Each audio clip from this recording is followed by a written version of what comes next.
Good afternoon, ladies and gentlemen.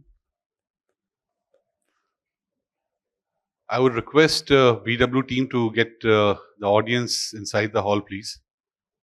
Ashish, we would request you to sit back with us for some time.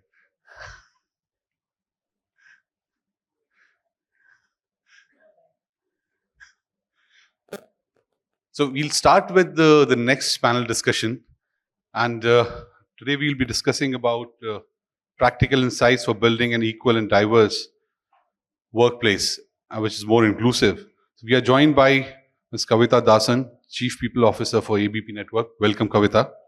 And we have Jyoti Mahendruji, Chief People Officer for South Asia, Wonderman Thompson, and Ashish Chaturaj, Chief People Officer Function, Chief People Function, PayU India entities. Any corrections you want me? So we are talking about diversity, and there's a lot that has been talked about. Organizations have put in their efforts to bring people from diverse backgrounds into the organizations, and at times they are minorities in the organization. So there is a lot that has to be taken care of, and we have to be more inclusive, and we have to sensitize our workforces to keep keep the people and retain them. So they are a minority, and today we have two ladies who have joined us in the panel, and the minority here is Ashish Chaturaj. I'm counting myself out. So I'm counting myself out being representative of BW. So first question will be going to Ashish. So Ashish, uh, there are a couple of diversities that we are addressing today. Earlier, it used to be women empowerment and getting women on board. Today, we are talking people from different backgrounds, different genders, then different cultures, people coming from different economical backgrounds. So, uh, I would like to just understand what are the practical steps that the companies take to ensure to keep a workplace more diverse and inclusive. Thank you for that question. Before I start that, I think it's very important to understand the definition of diversity. Uh, Sometimes our thoughts are constrained to define diversity, and we define diversity as a particular way. So to start with, diversity includes with diversity of thought, diversity of including various opinion in the discussions. And diversity is to me very fundamental to creating a more democratic kind of a setup. Now, if I overlay those to my organization, which is PayU Payments, we exist why, right? Why do we exist? We exist to democratize payments. We exist to democratize lending to everybody. We exist to democratize small merchants who are out in small cities so that they can access to larger customer base. So the diversity automatically becomes ingrained not only to your, it's never inward looking. It is the balance of the environment. It is the balance of your what you're doing internally. So once to start with, I think you have to really define what does diversity mean. And once you define what a diversity means, automatically that gets inculcated in the behaviors that you display in the organization, and kind of things that you appreciate in the organization and the kind of things that you don't appreciate in the organization. And automatically then all the people practices that flow are kind of stitched into it. So to long story short, it starts with really having the vision of diversity, which is much broader than perhaps a gender, perhaps a disability, but it is more about challenging your thought, wherein you start really appreciating your ideas and ability to hear anybody. Is the first mile employee that can be able to talk, share anything that person wants. Open, transparent culture, the goals are available with everybody. Unless you do that, then it's just one part in one courtroom you have diversity. That doesn't work. So it's a imbibing culture which you start feeling, and that's where it becomes much more powerful. I'll just like to add here. So when you say, like you said, diversity, it's important to understand what it means. It's equally important to understand and accept and talk about our typical stereotypes that exist in our system. So you address the devil, you address the elephant in the room. When India particularly started talking of diversity and inclusion, it was more of gender diversity. Yeah, over the years the awareness has increased. Over the years we've started to see how else can we be diverse. We can be diverse in terms of age, we can be diverse in terms of educational background, we can be diverse in terms of economic backgrounds, we can be diverse from where we get our talent. In my ex organization, and my colleague is sitting here, right here, uh, we used to focus on talent from small town versus big cities. How do we make your workforce more diverse is a question which is not only being talked about in HR anymore, it is something which is now being imbibed by everyone. And once you talk of diversity and you start talking honestly, I know there are stereotypes. I know when, so 20 years ago, if I saw a pregnant woman apply for a job, I would be very wary. Should I put her in sales? Will she be able to do it? Because I myself was not thinking differently. Today, when you see anyone walk in for a job, these thoughts, we've been trained not to think about these things because of the awareness that it has been created. So that's a gender stereotype which we all live with. The fact that we are talking about, the fact that we are sitting here and discussing it is a huge achievement in itself. And of course, inclusion and equitable workplace are things, I don't think we are there, but we will definitely get there. Sure, please. Okay. Now, coming to Jyoti, it's very important that you have leaders, who nurture the diversity at workplaces. It is very important. It cannot be just a word that we speak about and do certain tick marks and say that okay, now we have become diverse. So, what is the role of leadership from your perspective, and what are the certain examples from your organization that you would like to share on gender diversity in specific? I'd like to ask.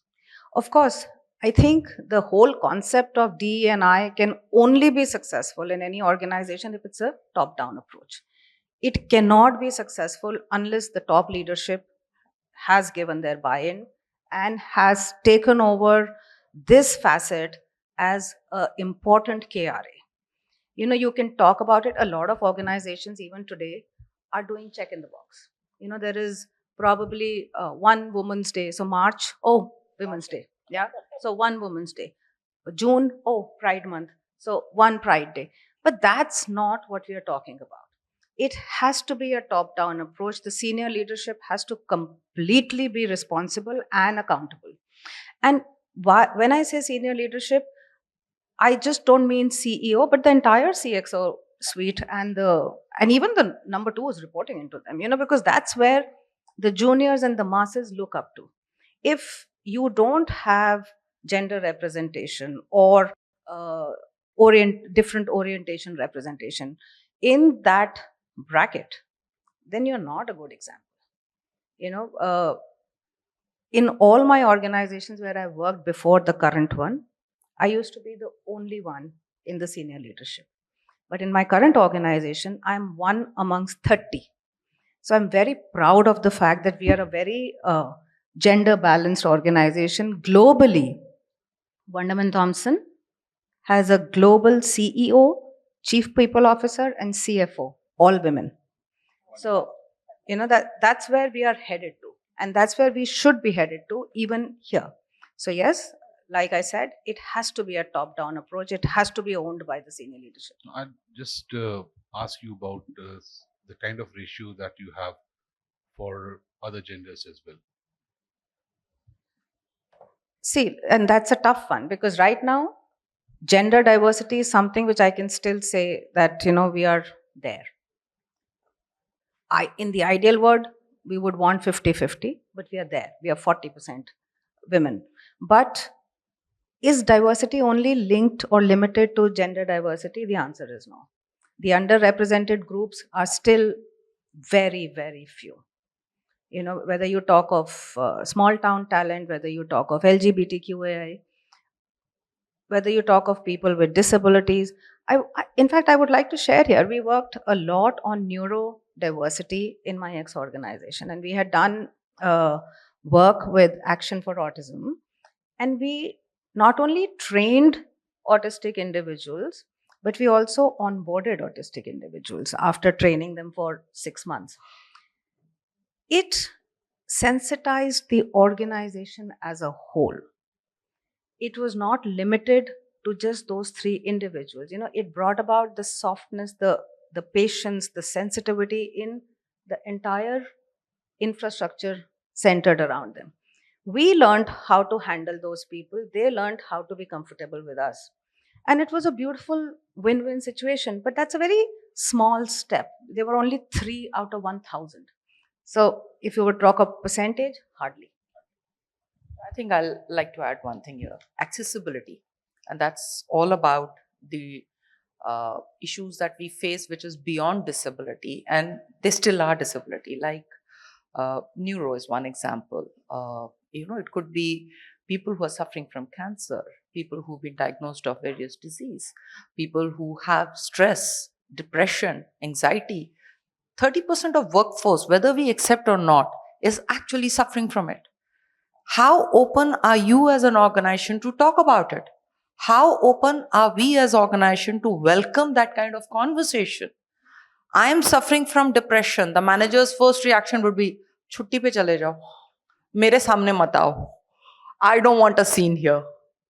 How are we handling those situations? And today, stress, anxiety, these disorders, autism is so common. ADHD, we don't talk about it at workplace. Do we even accept such people? If a hiring report says this person has a disorder of this kind, the first reaction would be, don't hire. And I think that is where we at ABP did some work, bringing it beyond. So rightly said, it is beyond gender, it is beyond generation, it is beyond education and ethnicity.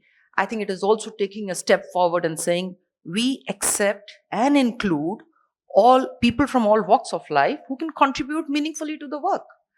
And I think that is where the real difference is. The belongingness, the B part of it is where you have to demonstrate.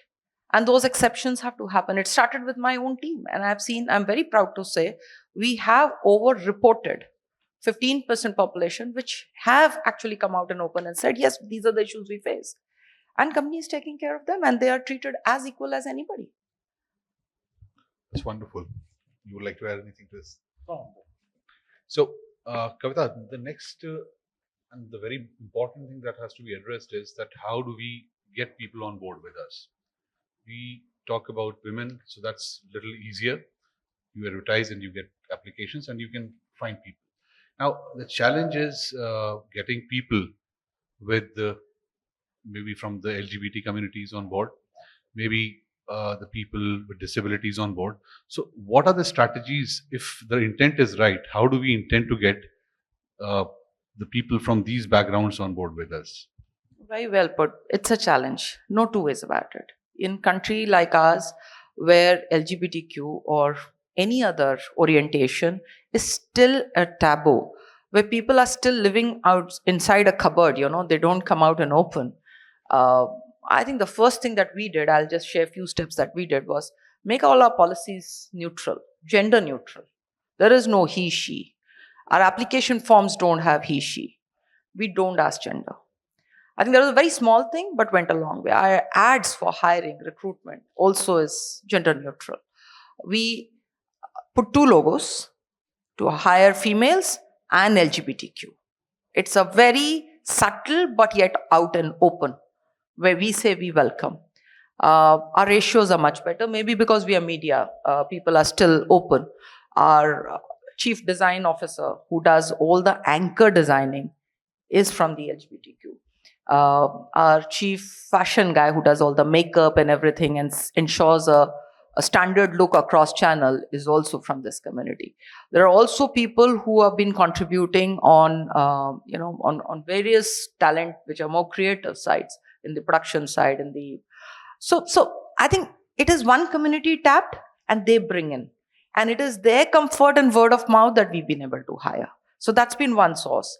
And was another source where we out in the open declared that we are happy to hire. Also in campuses when we go, we make it a point that there's special marks for females and there's extra points for, people beyond. So that has been a very open conversation, in fact, controversial in a couple of places, but we've been open about it. Fourth thing, which was very surprising and I would like to share, is we went out beyond the metros of Delhi, Bombay, Calcutta. We went out to tier 2, tier 3 cities. And the same thing was welcomed. I mean, the amount of people who applied, in fact, we were just to hire some 20, 25 trainees for editorial. We went to all the colleges of BHUs of the world, Allahabad University, to anyone, you name it. We went to all these places, 600 students who applied. I was surprised the number of people who were from other genders was so high, and they openly came out that we'll be happy to work because there's a workplace which welcomes us.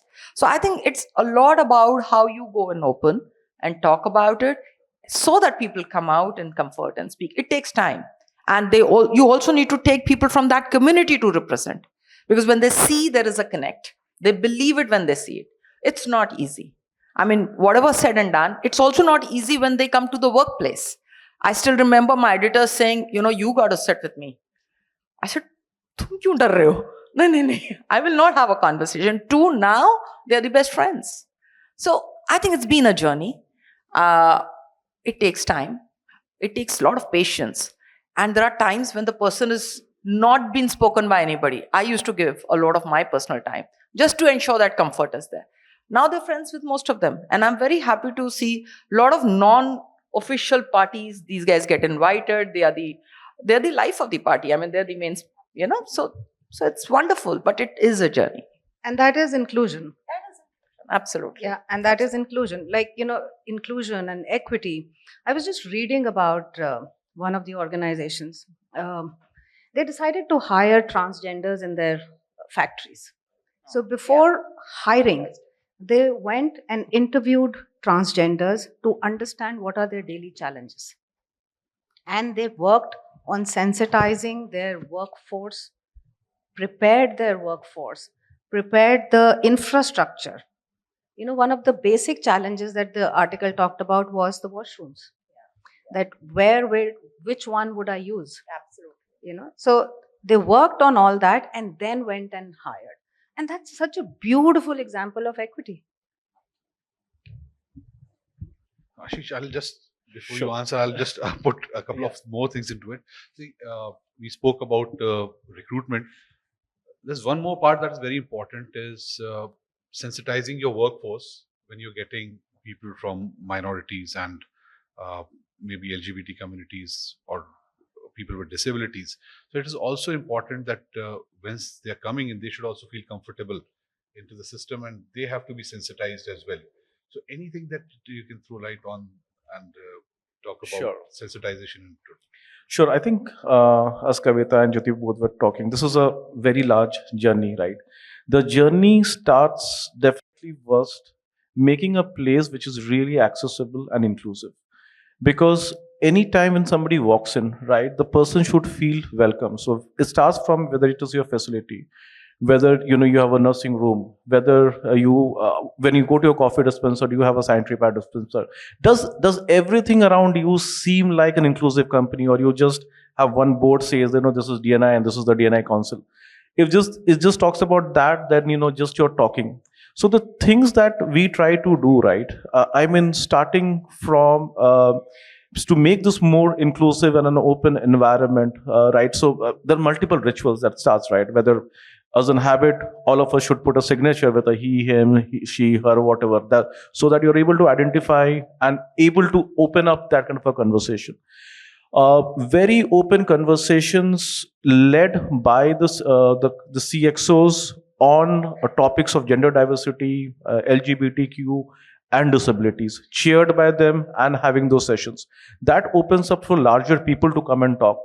Invite employees to talk about what kind of experience they share or they don't share, what kind of challenges they share. So I'll not take up a particular example, but when you are the only, say, an LGBTQ committee member there, right? One thing that you are so worried is about your identity disclosure. You've gone through an operation, gender assignment surgery. it becomes extremely important as an organization that how are you able to maintain some of this confidentiality. What kind of medical insurance packages are you providing? They need a very different kind of medical insurance help than maybe I and you or somebody else needs. They go through their personal level of stress, and I've been working with this guy, I've seen that personal level of stress, that personal, they have gone through a situation where they feel that sometimes they were discriminated. Does you as an organization have the patience to hear them, or is like yaar, is wasting too much of time? Who is that buddy to be working with them, right? So it is that every step to that 1 year, 6 months, somebody holds that person through it. So it's your HR policies which helps them. Your leave policy has to be slightly different because a gender assignment surgery also means multiple months of care, right? So when the person needs that care, sometimes they cannot come to office. Do you allow as a hybrid working, or do you want people to come to work? So everything has to be stitched together, starting from a working hours, ability to work from anywhere, how you're supporting medical insurance to everything, and that's how you create, and that's what we try to do. Oh, wonderful. Now, coming to the next point that we have is everything in business runs around ROI. So no matter how good we speak or whatever we say, at the end of the day, it's a challenge, and it's our role as HR as well that we don't, we contribute to the ROI of the organizations. And once we are putting a lot of effort to get people from diverse backgrounds into the system. So we should make sure that they are contributing to the entire system and the businesses are running. So one thing that has happened in recent past, that women inclusion has happened, and that has shown tremendous success. And we have seen women leaders emerging out. Now, talking about LGBT community as well, that is in the nascent stage. Things are growing, and definitely they'll grow a little bit more from here. Now, when we are talking about inclusion of LGBTs and people with disabilities into the system, why should the organizations take it up? Is what I would like to ask you, Ashish. Yeah, I'll give this answer because we've been working a lot on this. See, at the end of it, business of business is to do business, right? Unfortunately, at many times, D&I comes as a social cause. So maybe it's a social cause, but there's a real business cause around it. I'll give you some example of if you make a product, you make an app, right? One, is it accessible and is it inclusive? If it is not accessible and inclusive, you actually miss out on 20% of the population. That's what the data shows. Look at today, 30 years back, the number of bank accounts are women owned, the number of vehicles are women owned, number of houses women own in their own name, and the amount of spending power they have. So this is a huge consumer base that you're tapping. So if you're tagging a huge consumer base and you're making a product which perhaps does not cater to that population, you will perhaps create a fish out something which the recipient does not like. So when you have today D&I representation, it becomes very important, at least from companies like me, that in product and tech you need to have D&I more than just other enabling functions, because those are the ones who design and ship out a product. Similarly, disability, right? I mean, I was reading a report. 1 out of 5 people suffer some outcome kind of a disability, right? The spending or the power of that in a global level is $13 trillion. So it's a huge amount of money, right? So imagine if Kindle were to not create a device wherein you can read at a lower light and things like that. Everything that you need to create is finally to a larger population. You have to scale a product which is to 1x to 10x to 100x, and you cannot leave any part of the society out of it. So I think there's a huge business sense in what you do, because tomorrow if you can create, I mean, you have this talking aid instruments, right, wherein you can talk and the computer converts it. That's a huge thing, right? It's such a huge market. So that's is one part. Of course, you're uplifting the society, creating a more equitable workplace. But other parts is real innovation. And finally, I'm a very strong believer that you make a change when you innovate for good, and you also make profit when you innovate for good. And that's what history has always shown. I'll just add one point to what Ashish said. BCG data very recently says there's 50% lesser attrition in organizations where diversity is high. 35% edge over the competitive, competition purely on outcome and productivity, where inclusion and diversity is high. So, it's even in a boardroom like ours, where the C-suite is 50-50, actually 50-50, men and women. I've seen that the diversity and the thoughts, the innovation, whatever happens in the room is so different. You come with set agenda, the kind of input that comes, because it's different sides of the brain that's talking. I think anything which you look at, like Ashish said, there's a case here.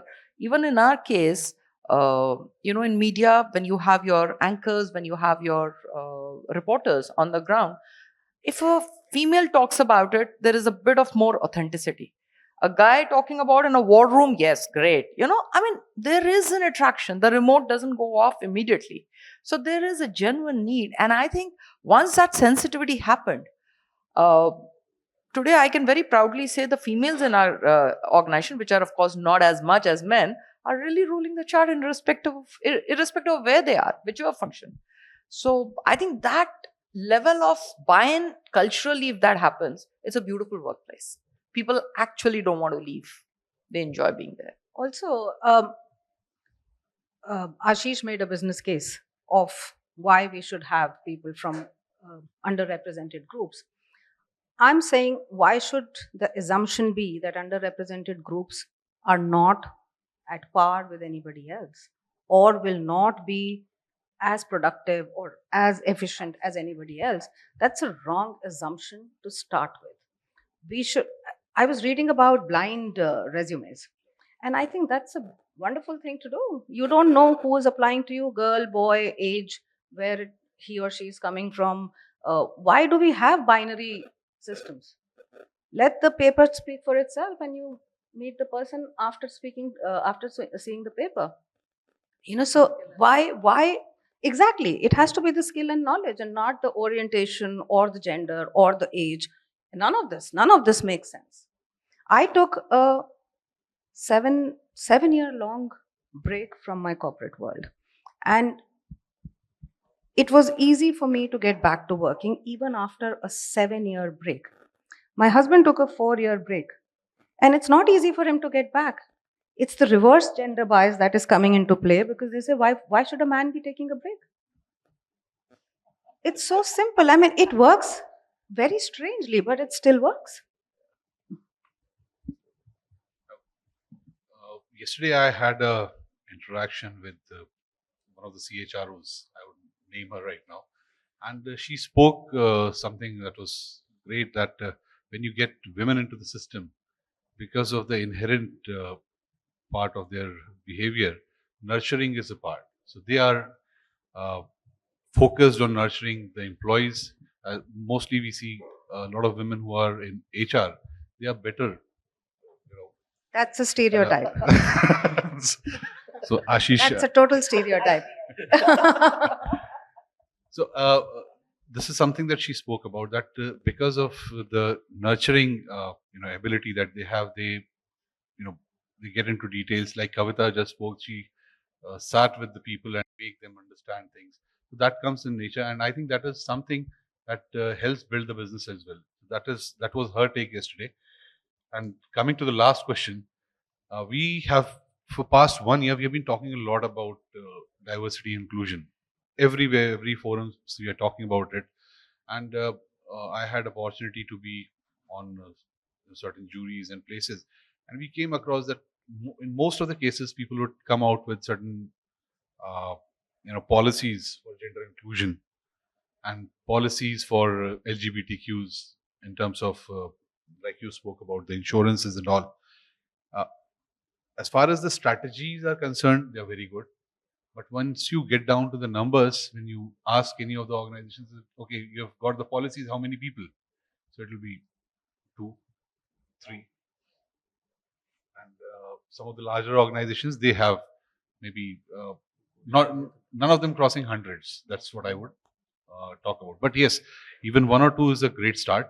So and what we have seen is that we have been talking about it, and it has become more of a branding activity than the real thing. So any take on that? It's not targeting anyone, just to understand and to make people understand that It has to be inherent into the system of the organization. It should be embedded into the DNA, and there should be a time when we shouldn't be talking about D&I. So I would ask Ashish on this.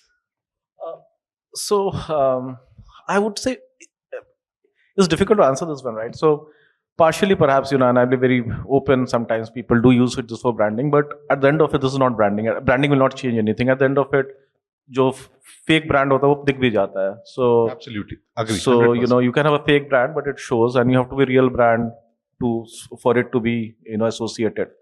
So I would believe a brand is to be associated, right? The other thing is perhaps the outcome that we're expecting कि यार एक साल में दुनिया बदल जाएगा does not happen, right? Because you have been conditioned in a way over years, right, to think, and centuries actually, that you believe and you behave. Many of us were born in such an environment, so it's really challenging your own mental frontier to think yaar ye duniya bhi possible hai. What is diversity and inclusion? Is a new world order, a new way of doing things, right? Which is actually challenging your basic things that you have seen grown up, right? At least some of the people who have grown up and things like that. So a lot depends about telling, bhai, isme it's not going to be dangerous for you, right? Because sometimes it's like, yaar, कि इससे मेरे को क्या होगा, मेरी नौकरी तो नहीं चली जाएगी, right? It's because people, that's the animal instinct, right? कि मेरा क्या है इसमें, और what am I going to lose? So to be very sensitive, one, you have to get the stakeholders really aligned. That's where Right. breaking the unconscious bias becomes a very important thing.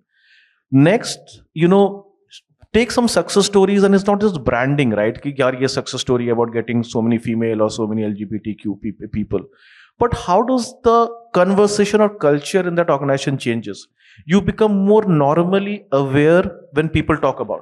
Because I was in my last organization, and I went to a US headquarter. It was so different because now the ability that just because मैं CXO तो मैं ही सबसे पहले बोलूँगा और I will end the conversation does not happen. Because you are like kind of growing up in an environment that everybody is an equal opportunity to speak up. So those things, then multiple things have to be done, right? Whether your organization has a speak up policy, whether your organization allows free door access to everybody. Do you take a complaint or a complaint as yaar kya rahe ek aur headache aa gaya, or you take that ki yaar what is the larger cause behind it, and that's how you build it.